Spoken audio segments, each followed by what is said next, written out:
창세기 20장 1절에서 7절 말씀 우리 한 목소리로 읽겠습니다. 아브라함이 거기서 네게부 땅으로 옮겨가 가데스와 술 사이 그랄에 거류하며 그의 아내 사라를 자기 누이라 하였으므로 그랄 왕 아비멜렉이 사람을 보내어 사라를 데려갔더니 그 밤에 하나님이 아비멜렉에게 현몽하시고 그에게 이르시되 내가 데려간 이 여인으로 말미암아 내가 죽으리니 그는 남편이 있는 여자임이라. 아비멜렉이 그 여인을 가까이 하지 아니하였으므로 그가 대답하되 주여 주께서 의로운 백성도 멸하시나이까. 그가 나에게 이는 내 누이라고 하지 아니하였나이까. 그 여인도 그는 내 오라비라 하였사오니 나는 온전한 마음과 깨끗한 손으로 이렇게 하였나이다. 하나님이 꿈에 또 그에게 이르시되 내가 온전한 마음으로 이렇게 한 줄을 나도 알았으므로 너를 막아 내게 범죄하지 아니하게 하였나니 여인에게 가까이 하지 못하게 함이 이 때문이니라. 이제 그 사람의 아내를 돌려보내라. 그는 선지자라. 그가 너를 위하여 기도하리니 내가 살려니와 내가 돌려보내지 아니하면 너와 내게 속한 자가 다 반드시 죽을 줄 알지니라. 아멘. 소돔과 고모라가 멸망하고 얼마 후 아브라함은 마므레 상수리 나무들이 있는 곳을 떠나 네게부 땅 그랄로 이동해 갔습니다. 창세기 20장 1절입니다. 아브라함이 거기서 네게부 땅으로 옮겨가 가데스와 술 사이 그랄에 거류하며. 아브라함은 유목민입니다. 그러니까 거류하는 곳을 옮겨 다니는 것은 이상한 일이 아니라고 할 수 있죠. 하지만 그랄의 위치를 생각해 보면 이 이동은 뭔가 이유가 있어 보입니다. 창세기 10장 19절에 의하면 그랄은 가나안의 남쪽 경계를 형성하는 장소입니다. 그러니까 아브라함은 가나안의 남쪽 경계선 끝까지 이동했다는 겁니다. 그런데 그랄은 이 지중해 연안이 가까우면서 목초지가 있는 그런 장소입니다. 그리고 이제부터 살펴보게 되겠지만 이제까지 살던 곳과는 전혀 다른 지배 세력이 있는, 그러니까 아브라함의 입장에서는 위험한 장소였습니다. 위험한 장소를 극도로 꺼렸던 그동안의 아브라함의 행동 패턴을 생각할 때 그랄은 아브라함이 이동하기에 적합한 장소가 아니었다는 말입니다. 그런데도 아브라함이 그랄로 갔다는 것은 그런 위험을 감수하면서라도 그랄로 가야만 했던 이유가 있었던 것이 분명해 보입니다.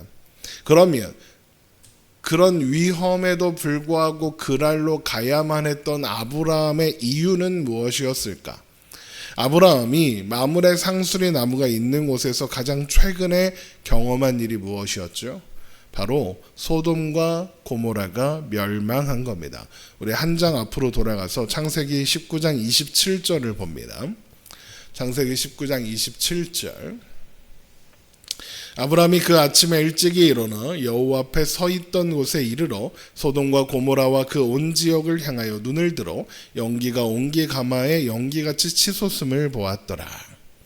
그러니까 마므레 상수리 나무가 있는 곳은 소돔과 고모라가 멸망하는 게 시야에 들어오는, 그러니까 멀지 않은 장소였던 겁니다.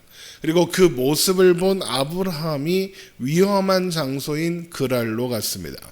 그렇다는 것은 아브라함의 입장에서 마므레 상수리 나무가 있는 곳을 그랄보다 더 위험한 장소로 인식했다, 이렇게 이해할 수 있는 겁니다. 왜 아브라함은 그러면 그곳을 위험한 장소라고 생각했을까?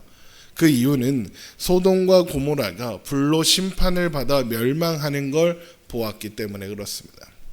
왜 그걸 본 아브라함이 두려웠을까요?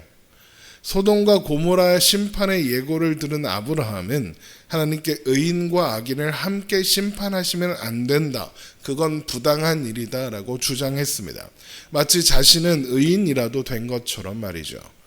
이런 아브라함의 모습은 소돔과 고모라를 향한 안타까운 마음으로 하는 중보기도가 아니라고 했죠.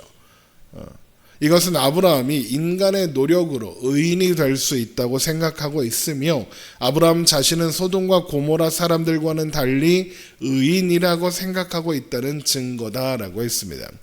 아브라함이 스스로 의인이라고 생각하지 않았다면, 그래서 모든 인간은 스스로 하나님 앞에 의인이 될 수 없다는 것을 인식했다면, 아브라함은 의인과 죄인을 함께 심판하면 안 된다, 그러지 않고 하나님 앞에 은혜와 긍휼과 자비를 구했을 겁니다.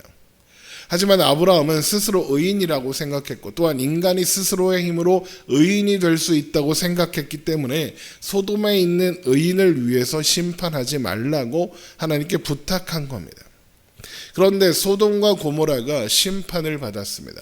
그렇다는 건 거기에 의인이 없었다는 겁니다. 그 소식을, 그 생각을 하고 나니까 두려워진 겁니다. 왜요? 아브라함은 스스로 자기 힘으로 의인이 될 수 있다고, 의인이 되어야 한다고 생각하고 있었거든요. 그런데 그렇다는 건 반대로 말하면 뭐라도 잘못하면, 실수하면 의인이 아니라 죄인이 될 수 있고, 그러면 소돔과 고모라에 임한 심판 같은 심판을 면할 수 없다는 의미가 됩니다. 그러면 아브라함은 잘못하면 나도 저런 심판을 받을 수 있는 거 아니야? 라고 생각할 수 있고, 그래서 하늘에서 불이 내리더라도 피할 수 있는 바다가 가까운 그랄로 가는 겁니다. 심판을 면하고 싶은 겁니다. 그러면서도 가나안 경계 밖으로는 나가기 어려운 거죠. 왜요? 그것 자체로, 가나안에서 벗어나는 것 자체로 심판받을까 두려운 겁니다. 이게 무슨 의미겠습니까? 아브라함은 여전히 하나님의 약속을 신뢰하지 못하고 있는 겁니다. 그래서 가나안 끄트머리까지 가는 겁니다. 그러면 왜 물이 더 많고 풍족한 애굽으로는 가지 않았느냐? 거긴 한번 가봤거든요. 그래서 애굽으로 가면 안 된다는 걸 알았습니다. 그래도 가나안 땅에는 머물러야 한다는 건 알고 있는 겁니다. 그러면서 아브라함은 조금 성장했지만 한편으로는 여전히 연약하고 한참 모자란 사람인 것이 드러나는 거죠. 그런데 아브라함의 입장에서 그라는 애굽만큼 낯설고 위험한 장소였습니다. 그래서 살 방법을 찾았으니 애굽에서도 한번 써먹었으며 성공했던 방법, 바로 아내인 사라를 누이 동생이라고 속이는 방법을 사용하는 겁니다. 그러면 어떤 일이 벌어지겠습니까? 애굽에서와 똑같은 일이 벌어지겠죠. 창세기 20장 2절입니다.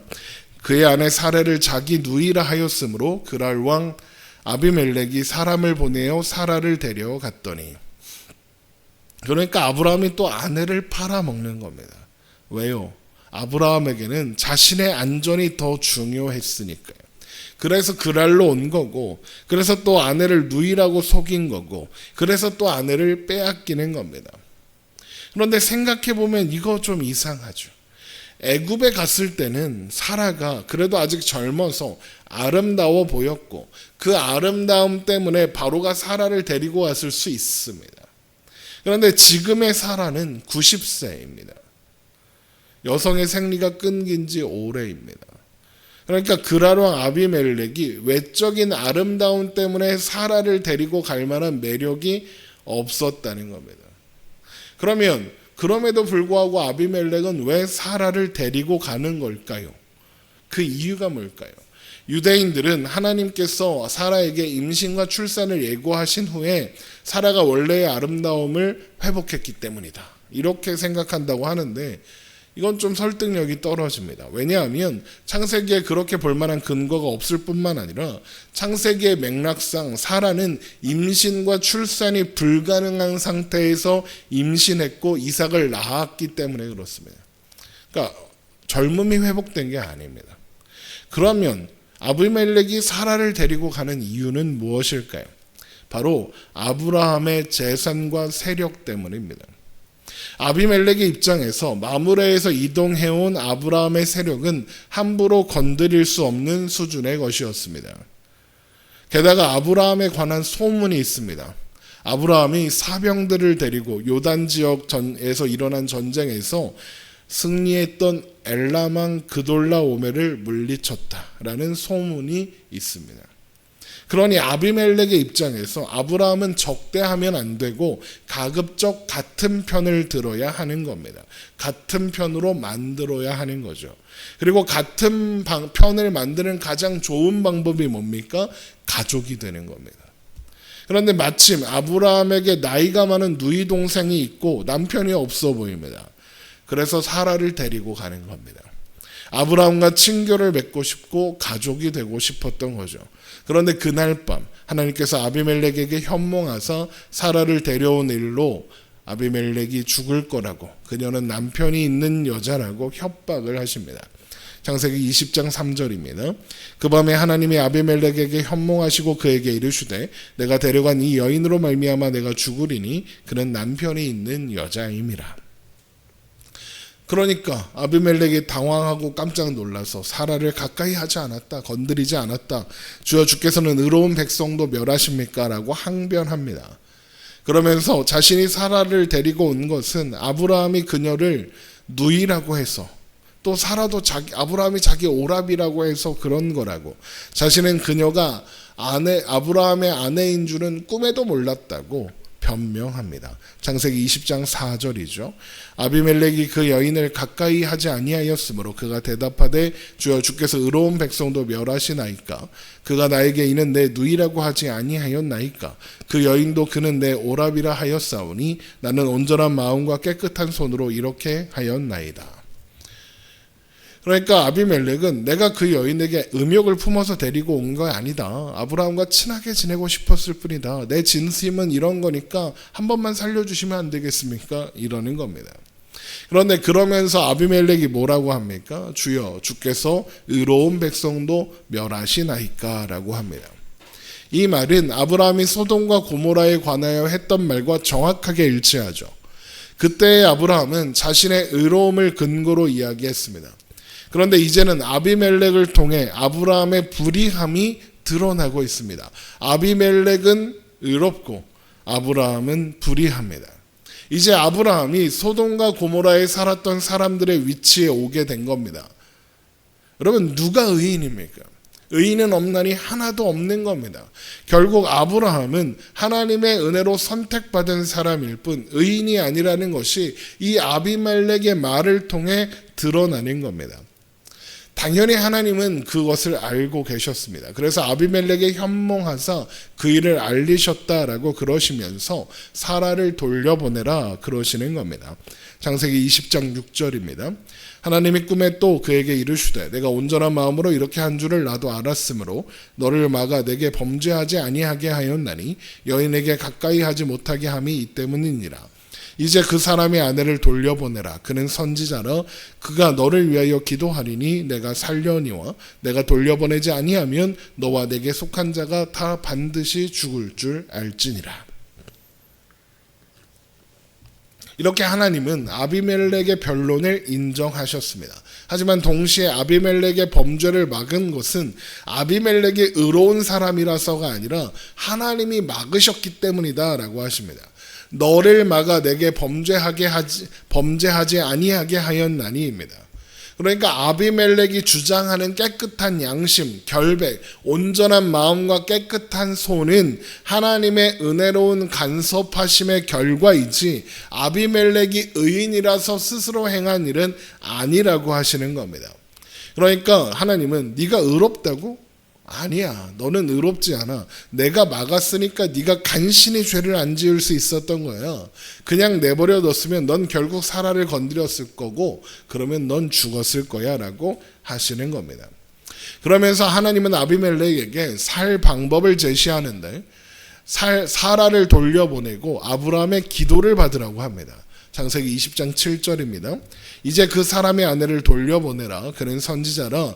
그가 너를 위하여 기도하리니 내가 살려니와 내가 돌려보내지 아니하면 너와 내게 속한 자가 다 반드시 죽을 줄 알지니라. 하나님께서 아브라함을 선지자라고 하십니다. 그래서 아브라함이 아비멜렉을 위해서 기도하면 아비멜렉이 살 수 있다고 합니다. 아니 그런데 어딜 봐서 아브라함이 선지자입니까? 그는 거짓말쟁이요 사기꾼입니다. 그러나 하나님이 아브라함이 선지자라고 하십니다. 이게 무슨 의미겠습니까? 이 말씀은 아비멜렉을 통해서 아브라함에게 그대로 전달될 겁니다. 아브라함이 거짓말쟁이로 폭로되는 그 현장에서 아브라함이 선지자라는 말도 듣게 되는 겁니다. 하나님은 그렇게 말씀하시는 거죠. 뭐라고요? 아브라함아, 너는 거짓말쟁이에 불과하다. 너는 죄인에 불과하다. 그런데 내가 너를 선지자라고 한다. 그래서 너는 선지자다. 네가 의인 되는 것은 네가 무언가 해서 네 힘으로 이루어내야 하는 일이 아니라 내가 그렇다고 인정해야 그렇게 되는 일이다. 내가 그렇다고 하면 그런 거다 라고 말씀하시는 거죠. 결국 또 사고는 아브라함이 쳤는데 수습은 하나님이 하시는 그런 모습이 보여지는 겁니다. 그렇게 다시 한번 아브라함을 하나님께서 가르치십니다. 가끔 열심히 해서 하나님의 힘이 되어라, 하나님의 영광이 되어라, 열심히 노력해서 하나님께 영광 돌리는 사람이 되어라, 하나님의 일을 돕는 사람이 되어라, 그러는 말을 듣게 되는데 무슨 말인지 무슨 의미로 무슨 의도로 하는지는 알겠지만 사실 그런 말은 맞지 않는 말입니다. 사람은 하나님을 돕지 못합니다. 하나님이 사람을 도우시는 거지 사람이 하나님을 돕는 게 아닙니다. 도울 수도 없고 도울 수 있는 존재도 아닙니다. 사람은 하나님이 하실 수 있는 하나님이 하실 일을 소망하고 기대하는 존재일 뿐 하나님 앞에 무엇을 내놓을 수 있는 존재가 아닙니다. 이걸 잊으면 안 되는 겁니다. 내가 뭘 한다고 생각하면 그래서 하나님께 인정받아야 한다고 생각하면 안 된다는 겁니다. 하나님이 아브라함을 선지자라고 하시면 아브라함이 거짓말쟁이 사기꾼이어도 선지자인 겁니다. 하나님이 의인이라 하시면 죄인도 의인인 겁니다.